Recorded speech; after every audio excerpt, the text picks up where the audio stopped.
Let's go. All right. Welcome back to FSI MMA Preview Show. I am G2223 and my co-host Big Lou. We're going to break down UFC 264, Fourier versus McGregor. We're coming back after a long pause because of all this Corona stuff like that. Most of our fans and everything knew that Lou got under the weather a little bit, but thank God he's back. He recovered. He's ready to go. And we're gonna just COVID couldn't take me down, man. there you go. You know what I mean? Couldn't take me down. Yeah, so we're finally back. He's healthy, he's good to go. And we're just gonna move forward and try to see if we can bring as much content as we can moving forward. We're gonna do our best to get every fight in, talk as much as we can, and just give you as much information as we can. But we're gonna start this card. This is a great card. 264, the trilogy between McGregor and Poirier. It's gonna be an exciting fight. We got good fights happening. It's gonna be good. It's gonna be 13 fights on the card. Pretty good card. Yeah, it's not a bad one. It's a real good card. We're probably gonna butcher a lot of names on this card, but it's definitely a good card. Yeah, there's a lot of guys we know here, some guys that are new, and like I said, excuse us if our our names, for some of these guys are wrong, but we try our best. I'm not good with names, so it is what it is. But let's start from the bottom, and our first fight in the prelim is Alain Amadoski versus Zhang Hu. Zhang. Zhang. Yeah, we're gonna call him Zhang. So this fight, Zhang is plus 150 versus Amadoski minus 120. These two guys pretty much are strikers. I don't know too much about these two guys. First time I pretty much hear them. Amadoski comes in with an 8-2 record. 8 wins by KO and two wins. So 2 losses, 1 by KO and 1 by decision. His opponent comes in at a 3-2 record, which is pretty low. 2 wins by KO, 1 by sub, and 2 losses, 1 by sub, 1 by decision. Allen's last 2 fights he actually lost. He got KO'd versus John Phillips, and then he lost a decision with the Christoph Jocko. Then you have Zhang. His last 2 fights was pretty much Rashad Cater, which he lost by decision, and Cyril Askar, which he lost by submission. So these 2 guys coming in on 2 losses back to back. I looked at the video on some of these fights, but not too well impressive. But I'm gonna go with Amadoski with the win.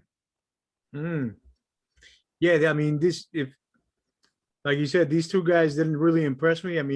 Ho has been out for the last 3 years. He hasn't fought in 3 years. He's probably been working out, but he hasn't fought for the UFC in the last 3 years. And Allen, his last 2 fights, he debuted 2 fights ago and he hasn't won a fight yet in the UFC. And he's been out for maybe 15 months. So you're looking at 2 guys that have been out of the game for a while. And, they're both strikers. Ho's got a pretty good ground game. If he can get Allen down to the ground, I think he's got a good chance at beating Allen. So I'm gonna stick with Ho. Right. Yeah. But I'm not 100% confident on Allen either. Pretty much the only reason I'm going for him is a little bit with the experience. He got a little bit more fights. But that's pretty much the only reason. But this fight could go either way. The odds are pretty close, but I think experience might take it, in my point of view. I mean, he's definitely gonna have to fight the takedown because Ho's gonna definitely shoot in the first. I mean, first 2 seconds of the fight. You wait and see. All right, so let's the next fight is gonna be Zumagulov versus Jerome Herrera. Zumagulov is minus 295. Herrera comes in at a plus 296. These two guys, well, Herrera is pretty much a grappler, and Zumagulov is a striker. Zumagulov comes in with a 13-5 record, 6 wins by KO, 1 by sub, 6 by decisions, with 5 losses, 1 by KO and 4 by decision. Herrera comes in at a 10-5 record, which is 10 wins, 7 by subs, 3 by decision, which 5 losses, which is 3 by KO and 1 on decision and subs. Zumagulov's last fight was in January 2021, was a couple 5 months ago, 6 months ago. Amia Abazazi, pretty much he lost by decision. The fight before that, he lost by decision, and that was his debut. Jerome Herrera's last fight was Osborne. He lost by KO in the first round, 26 seconds. So I don't know. His chin is wow. Yeah, his chin is a little suspect right there. Francisco Fourier was his opponent after that. He lost by decision. And before that, he's actually fought Tyson Nam, and Tyson Nam knocked him out in the second round in 34 seconds. So his chin, I don't know. I don't think his chin is up to par. So Magulov does have 6 KOs. So I'm gonna go with Zumagulov for this one. I think he's probably gonna KO him. It's not gonna be the first or maybe the second round. I mean, I got to agree with you. I mean, Jerome lately, he hasn't been, I don't know what's going on with him. He hasn't been the same. I mean, if he loses this fight, I mean, they're gonna look to release him. That's my personal feeling. They're gonna look to release him. Losing his last 3 fights, he hasn't shown much. He hasn't shown much at all. So let's see what happens. I mean, Zalgas, what was he lost? He's coming off with two losses, and he's also on the verge of I believe getting released as well. So this is going to be an interesting fight. I think these guys, they know it, and they're going to go all out. And I think Zumugulas is going to come out the winner on this one.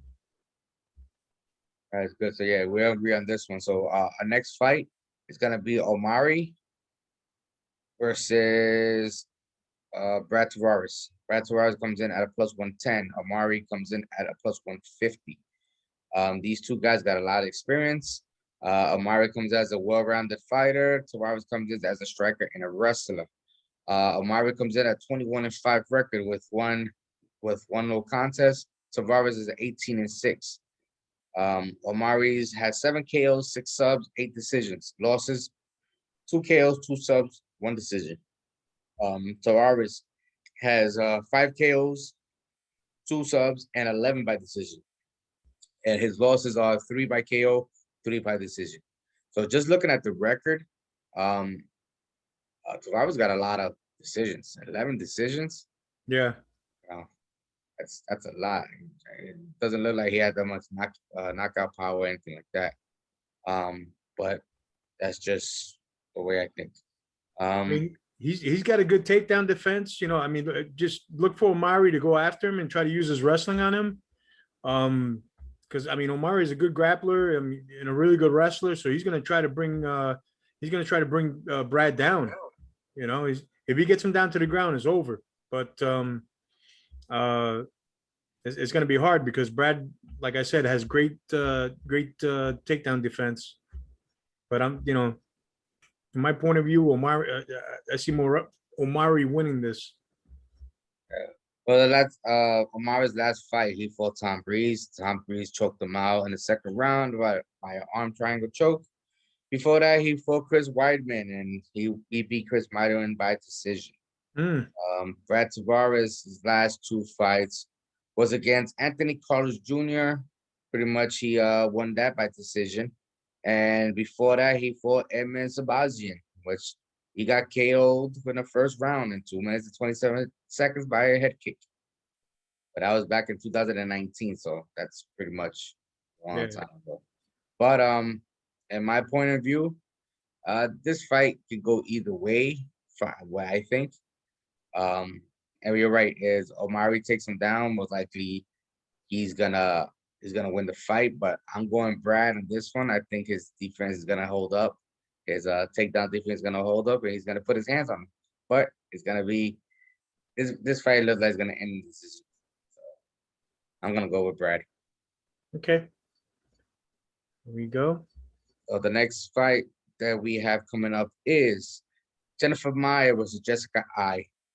Um, Jessica I comes in at a plus 173. Maya comes in at a minus 185. So, we know Jessica I, she's a very tough contender. She sticks it in there. She has been fighting for a long time. Jessica I comes in as a striker, and Maya comes in as a striker, BJJ grappler. Maya's record is 8-7-1.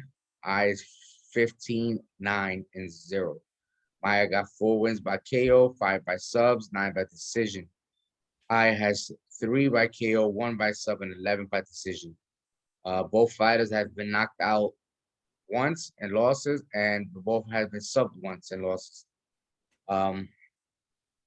My point of view here is Jennifer Maya. His last fight was against the champion Valentina, Mm-hmm. and she won all 5 rounds.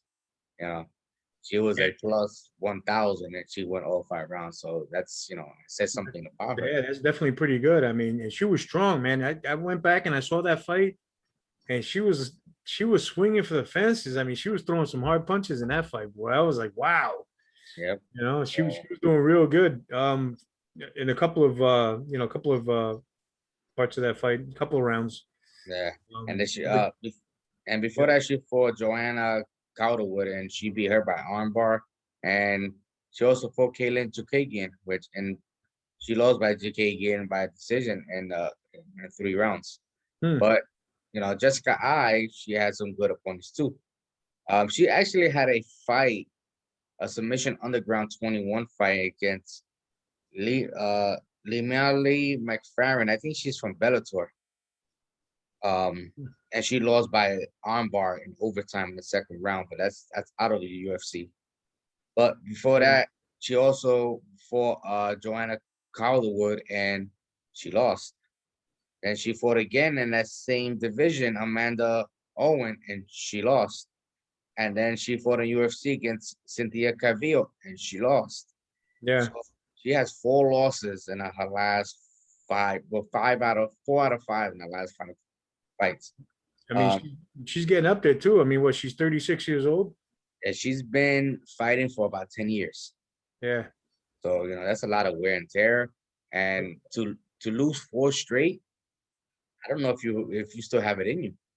Yeah. I mean, I don't know, but all I know is, Jennifer Maya is going to bring the pressure tomorrow night, and Jessica I better be ready. Jessica is 34 and Maya is 32, so the age difference Okay, not so too much. a couple of years.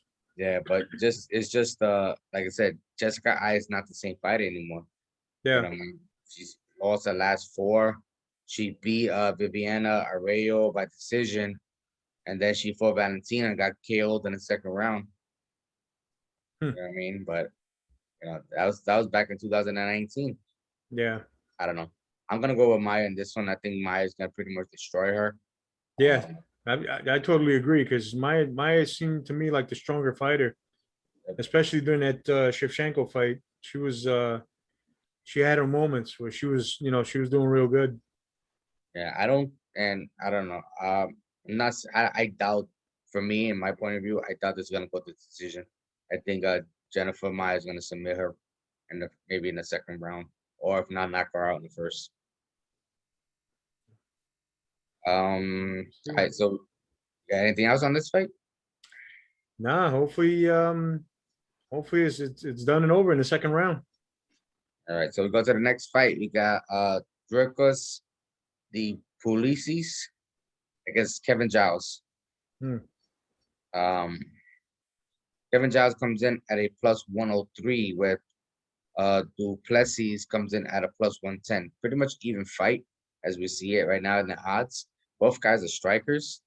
Duplessis comes in at 15-2 record, 6 KOs, 9 subs, and 2 losses, 1 by sub, 1 by KO. Giles comes in at a 14-2, 6 KOs, 5 by subs. Losses are both by subs. Duplessis, last 2 fights, Marcus Perez, he KO'd him in the first round. And Jonathan Lukabus, that was in the UFC. That was in another organization. He KO'd him in the second round. So, last 2 fights, he won by KO. Kevin Giles, he fought Roman Delizzi, and he beat him, which, unfortunately, I lost money on that because I have Roman. But he lost him by decision, and then he fought Devon Lewis, and he won by KO in the third round. So, he also fought James Krause before that too, and he beat him by third decision. So, pretty good fight, pretty good fighters. I don't know. It's hard to pick. These 2 guys are pretty young. They even fight. But I'm gonna go with Duplessis on this one. I think Duplessis. Yeah, I think Duplessis is probably gonna take him to the ground, and I think he's gonna pull out a submission on him. No way. I don't see that, man. Trevin Giles is way too fast for. It's gonna be way too fast for him. This guy's a slow starter. He got lucky against Perez. In my eyes, he got lucky. Because throughout the beginning of that fight, man, he was so slow. I was like, "Are you kidding me, man?" Perez was all over him. He just got caught out there. But Giles is too fast for him, man. This definitely somebody's getting knocked out in this one. There's no way this is gonna go all 3 rounds. But I'm definitely sticking with Giles. Well, we will see when the fights happen. All right, so the next fight we're gonna go through is Ryan Hall versus Ela Tuporia. So Ryan Hall hasn't fought in a long time. The rumor is that everybody's scared to fight him because of his leg locks and stuff like that. Ryan Hall comes in at a plus 205. Tuporia comes in at a minus 214. Hall BJJ grappler. Tuporia is also a grappler, so it's gonna be pretty good fight on the ground, hopefully. Ryan Hall comes in with that 50-50 style of fighting. He's 8-1, and Tuporia is 10-0. Hall has 3 wins by subs, and Tuporia has 7 wins. So both these guys are pretty much grapplers, and they're gonna go to the floor. Now, if Hall comes and grabs the leg early, it's probably could get him out early, but it all depends. It all depends on the situation. That 50-50 it's really uncomfortable to go against. You know what I mean? But he has he has a guy that knows about submissions, and I heard some stuff online and stuff like that some of these guys, they go against Ryan Hall, they put a lot of Vaseline on their legs, pretty much, to be a little bit slippery. You know what I mean? Wow. And if the commission doesn't catch it, then it's gonna go through. Well, You know what I mean? I don't know. You might want to. Maybe the ref is gonna double check those legs. Maybe, I don't know. So if you see in a fight that they are passing the towel through their legs, like if he's passing, then you know that they probably said something. So be on the lookout for that. Yeah, so just look out for that. But Ryan Hall's last fight was in 2019 because Darren Elkins, and he won by decision Before that, he fought, BJ Penn in 2018. BJ Penn is Yep. old. I mean, I got to tell you, man, that, I went back and I saw that fight against BJ Penn, and it just happened. I mean, with the quickness, Ryan Hall, once he gets a hold of that leg, it's over. It's done. He's gonna wrap it up, man. He's gonna twist and turn and lock it up, and that's it. It's a wrap. I mean, even though this guy's a good, good on the ground, grappling, and a good wrestler, I mean, this thing could be over quick. Yeah, definitely. And if this guy doesn't tap soon enough, he can rip a lot of ligaments. Oh yeah, a lot of ligaments, everything, man. He took care of BJ Penn's knee. He really did a number on it. Yep. So Tuporia comes in his last two fights. He beat Damian Jackson by KO in the first round, and then he fought Yusuf Zalal, and they went to a decision. This fight is gonna be very hard to pick. Very interesting. Yeah, but for me, I don't know. I just like that 50-50 style. Like I said, it's very awkward. And I'm gonna go on a limb, and I'm gonna go with Ryan Hall on this one. I totally agree with you, man. That guy, I mean, it's so hard to predict. I mean, he could just a couple of seconds. That's all it takes for him. You make one more, one wrong move, and you're gonna pay for it. Yeah. So I'm definitely sticking with Ryan Hall. All right. So the next fight we're gonna go is Pereira versus Price. Pereira's a minus 145, Price plus 175. So we already know Pereira's style. Jumping and doing his crazy stuff and backflips and telling people to come and fight and all that stuff. So we already know he has a very awkward style as well. But Nico Price is no slouch either. No, he's definitely gonna bring the pressure. Yep. I mean, Nico keeps constant pressure. Yep. And I think this fight might be one of the fights of the night. You think so? I think so. I think these guys are gonna go. They're gonna bang it out all fucking 3 rounds unless somebody gets knocked out. But this is gonna be a very good fight. Might be a very bloody fight too. You think so, man? Wow, I don't know, man. Yeah, I think so. Both of these guys have 10 wins by KO. Pereira got 7 wins by sub, and Price got 3. Losses. Pereira got 11 losses, 8 by decision, 1 by KO, 1 by sub. Nico has 3 by KO and 1 by sub. So Pereira's last fight, he fought Chaos Williams, and he beat him. Yeah, but Nico against Cowboy was a draw. So yeah. I mean, and Cowboys, he's on a decline. He's basically towards the end of his career. So what does that say about him? That was in 2020, and then the fight before that, he fought Vicente Luque. Vicente Luque beat him by referee stoppage in the 3rd round. And then before that, he had James Vick. James Vick, in my eyes, it just sucks. That guy has lost so many rounds after that. He fought Jeff Neal, and he lost to Jeff Neal. Tim Means. But Pereira is pretty much, like I said, his awkwardness is pretty crazy. Yeah, he's definitely gonna, Nico's gonna bring the pressure. Pereira's gonna, constantly be in his face as well. But I'm gonna stick with Pereira on this one. With this one, I think I'm gonna do the same.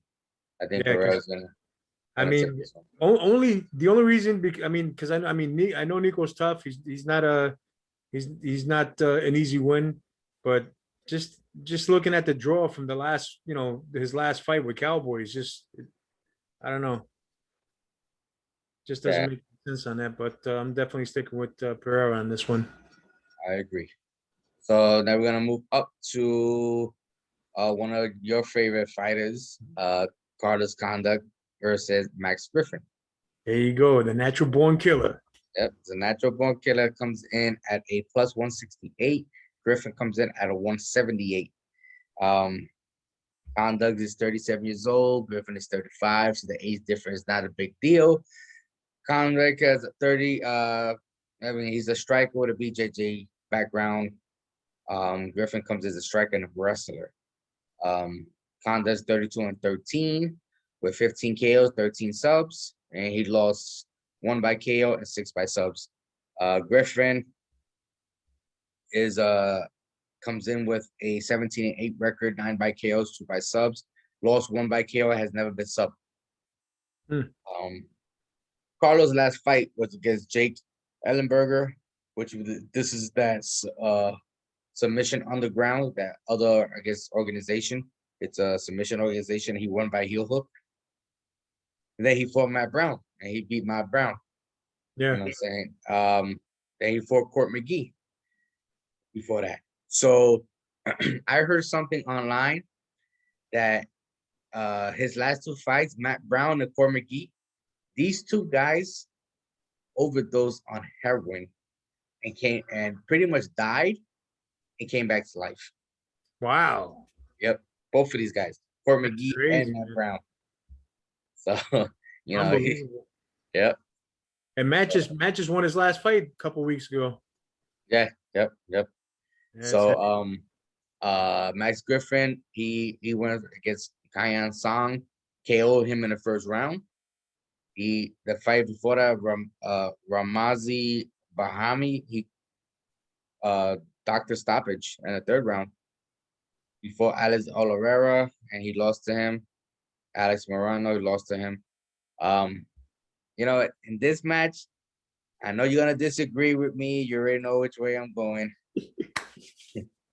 But I'm gonna go with Max Griffin on this one. Oh, baby. No way. I'm going with Carlos all the way. I mean, Matt Griffin's gonna bring, he's gonna just go straight forward, bring the pressure. Carlos is gonna have to find a way, crafty veteran that he is. He's gonna have to find a way to avoid, avoid this guy's pressure, his forward pressure. But like I said, Carlos is a crafty veteran. He's, BJJ. I mean, he's gonna, black belt, so he's gonna try to get it down to the ground and keep this guy from raining punches on him.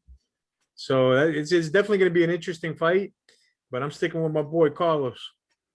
All right. So, when this fight is over, or I'm going to tell you, I told you so. Ah.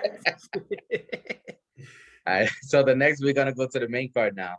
So you got O'Malley against Motunho. O'Malley's a minus 728 favorite against a plus 70 for Montijo. Where, O'Malley's a striker. The other guy supposedly is a striker as well. O'Malley's a 13-1, which he says he's 13-0. You know how he does. He always says that stupid stuff. Montajo is 9-4. So O'Malley's last fight, he fought Thomas Almeida, KO him in the 3rd round. Before that, he lost to Martin Herrera, which he said he never lost. Yeah. And Eddie Weinman before that. Now Chris, this is his debut. This is his debut fight. So, it's weird why Shane O'Malley's getting this kid. You know what I mean? This kid pretty much. Yeah, I mean, why would he be fighting somebody who's debuted? I mean, I don't know. He stepped in. Well, he stepped in about a week ago. That's basically it. I mean, this, he wasn't. Who else was supposed to schedule to fight O'Malley? Louis Soker. Yeah. So this kid supposedly he was ranked 3rd in the. He's from Massachusetts, so he was ranked 3rd in the state, but that's not as a high school wrestler. He was ranked 3rd in the state, but other than that, I mean, it's high school is is totally different than MMA. Yeah. But he's a good wrestler, so I don't in O'Malley, I don't think it's gonna be this fight's gonna this fight is definitely not gonna go to the ground. Yeah. So he's gonna look to finish it early. Yeah, I think I'm definitely gonna go with O'Malley. Yeah. I think O'Malley's gonna knock this kid out right away. Oh, yeah. First round knockout. The Sugar Show lives. Yeah, so it's gonna be easy talk. O'Malley all the way. Yeah. All right, so the next fight on the main card this is gonna be a very interesting fight. Irene Aldana versus Yana Kuskaya. Aldana comes in at minus 180. I mean 108, and Kunaskaya comes in at a plus 105. So these two girls throw a lot of volume, a lot of volume. Aldana, she's a striker, and it says here she's a striker and BJJ grappler. She does not use her BJJ grappling for nothing at all. Wow. So if you look at all her fights, she's also a boxer. She got good hands, so she stays up most of the time. Yeah. You know what I'm saying? But if Kunaskaya takes her down, and Kunaskaya, her man is what's this guy's name? The guy with the hammer on his chest. Oh my God. Oh my God. 205 weight class. Yeah. It'll come back to us. Yeah, it'll come back. Yeah, so Adana comes in with a 12-6 record with 6 KOs, 3 by subs. Kunaskaya comes in with 7 KOs, 1 by sub. These two girls are gonna stay on the feet pretty much and just bang it out. Adana might have a little bit more power in her hands, but Kunaskaya doesn't back down, and she'll last all 3 rounds to be in there. Adana's last match was against Holly Holmes, and she beat her by decision in 5 rounds. Before that, she fought Kaylin Herrera, and she KO'd her in the first round. Thiago Santos. Yeah, Thiago Santos. There you go. There you go. Man. Yana fought Kaylin Herrera and beat her, and Juliana Sorvelenko. So she's pretty much won her last 2 fights, and so did Adana lost her last fight. It's like I said, this fight's gonna be interesting. Yeah. It's gonna go either way. Either way. Yeah, I mean, Aldana, she's like you said, she's a great boxer. She's definitely going to keep this fight on her feet. Yana is definitely, to me, I saw her last fight. She was kind of like a slow starter. I didn't see anything great, but she's definitely a good wrestler. She's going to look to take it down, but I got to stick with Aldana in this one. If she could get this, get off early, I think she can. She's got a good chance at just at winning. Yeah, I think I'm leaning that way too. I think Aldana's she's gonna stay in the outside and try to pick her apart, and just get it by decision. I don't think there's gonna be no KO on this one. Gonna go straight to 3 rounds. Yeah. All right, so then we go on to the next fight, which is Tai Tuivasa against Greg Hardy. This is gonna be a little interesting. Tai comes in at 128. Hardy comes in at plus 145. Tai Tuivasa is 28 years old. Hardy is 32. Both are strikers. Tai comes in at 11-3 record with Hardy at 7-3. Tai has 10 by KO. And then Hardy got 6 by KO. No subs on either end. And Tuivasa lost. Tai lost by KO, sub, and decision before. Hardy has lost by KO, decision, and disqualification. So Hardy's last fight was against Harry Hunsucker. He KO'd him in the first round, which that's just. I lost money on that fight. It was a dumb fight too. That was Hunsucker's debut. Stefan Struve, he fought him. Stefan Struve's he's done too. Yeah. Tall guy is pretty much done. Sergey Servac, he lost to him by technical submission. Jeff Hardy last fight was Marcin Tybura, which he lost to. He got KO'd in the second round. He beat Maurice Green and your boy Johan De Castro. Yeah. Oh my God. Please remind me never to bet on him again. Yeah. So Johan De Castro, he beat him. We already know that Hardy has a limited gas tank. Yeah. So if he doesn't get it out the first round, it's gonna be a very tough fight for him. Suyas is pretty good. My pick, I'm gonna go with Ty on this one. Yeah, I mean, I totally agree. I mean, listen, Tuviasi's the type of guy, he's going to get in your face. He's not going to back out. He's not going to back up. He's going to keep coming, bringing the pressure. Greg Hardy, like you said, if he doesn't get off in the first round, he's going to start gassing out. He definitely won't make it into deep into the second round. This guy is going to gas out. And especially with Tuviasi bringing the pressure, forget it. I don't see Greg Hardy winning. So, I mean, I definitely see Tuviasi, after his win interview there, drinking a beer out of somebody's shoe. He's he's famous for that. But yeah, I see this going to Tuviasi. Yeah, so yeah, I'm going that way too. The next fight is gonna be an interesting fight. Gilbert Burns versus Stephen Thompson. This is gonna be very interesting. Burns comes in at a plus 150. Thompson comes in at a minus 132. Burns a BJJ grappler. Thompson comes in as a striker. Burns comes in at a 9-4 record. Thompson comes in at 16-4 record. Burns comes in 6 KOs, 8 subs. Thompson 7 KOs, 1 sub.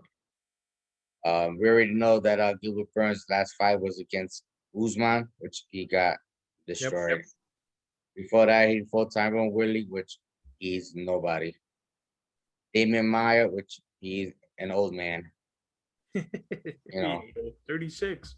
Yep. So he's fought some some decent guys, whatever, but Usman just put it on him, and I had Burns in that fight, and I lost money on that. Yeah.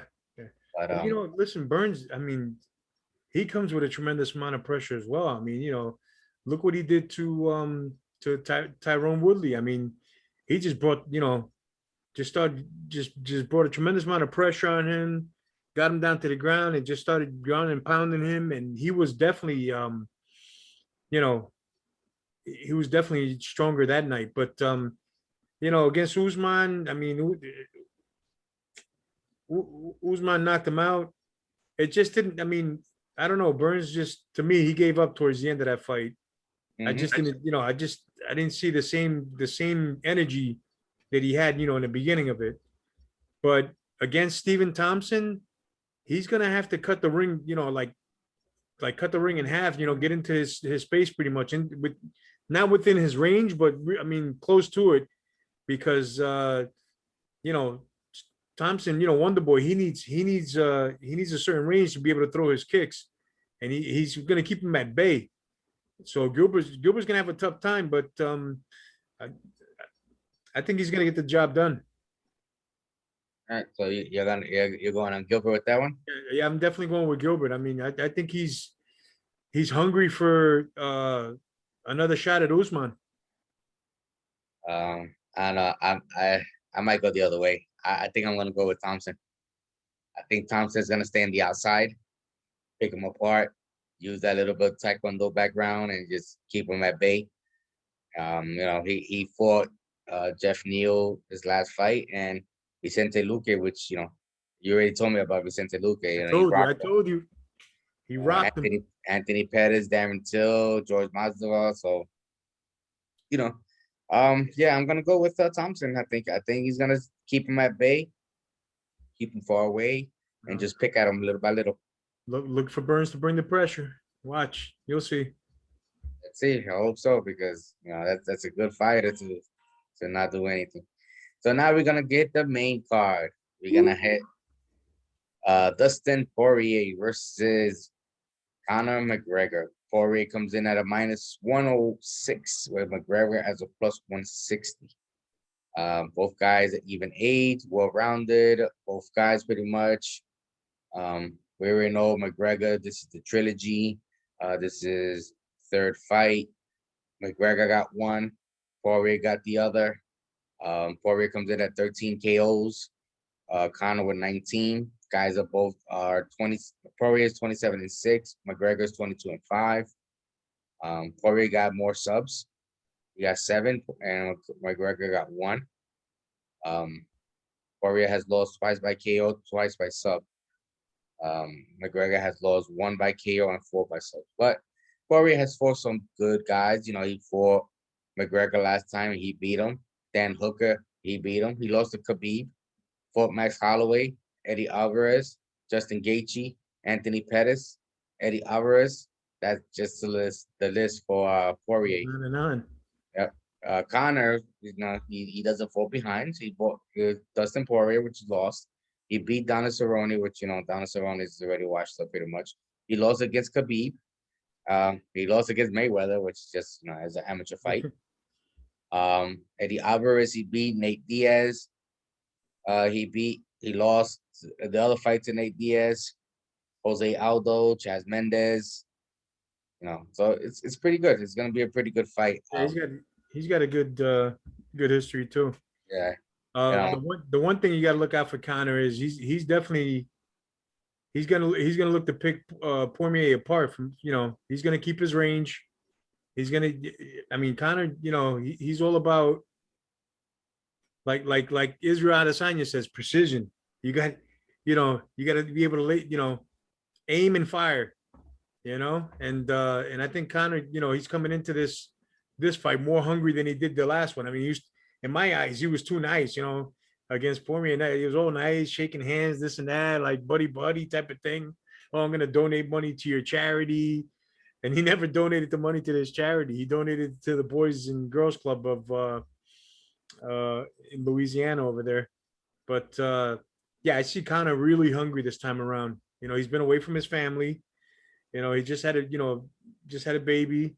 So I see him. I'm seeing him hungry. Yeah, I see a different Conor from the last time. The last time he was too nice. He wasn't the Conor that we know. Yeah. Now it's especially at the press conference, he's acting the way he used to act. Trying to stir up and get into Poirier's head and stuff like that. Yeah. Kick him and all that stuff and talk a lot of crap. That's the McGregor we know. But like I said, it's gonna be a very hard fight. Poirier is not somebody to take lightly. Yeah. But I think McGregor's gonna take this. I think McGregor's gonna be, like I said, more precise.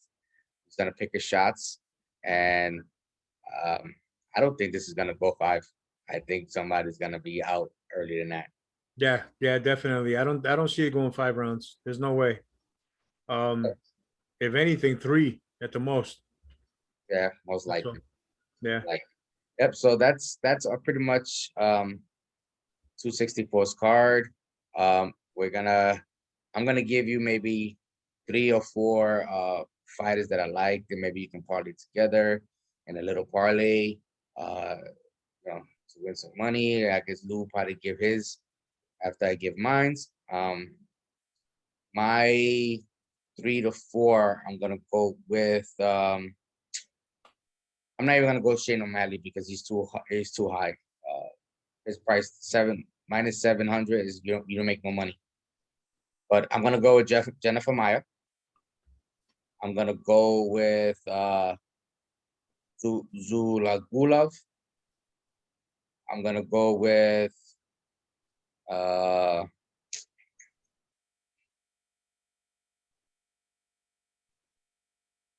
Duplessis and Tai Tubiasa. Tubiasi? Yeah. Tubiasa, yeah. All right, well, you know me. I always like to pick the underdogs to put a little, 4-pick parlay together. So I'm definitely going with Omari. All right, Omari. Yeah, oh my God, I can't pronounce his last name. Madoff. That guy. And that guy, right? And then I'm gonna go with Carlos Condit, of course. That's my boy right there. Ryan Hall, because he could change things in a heartbeat.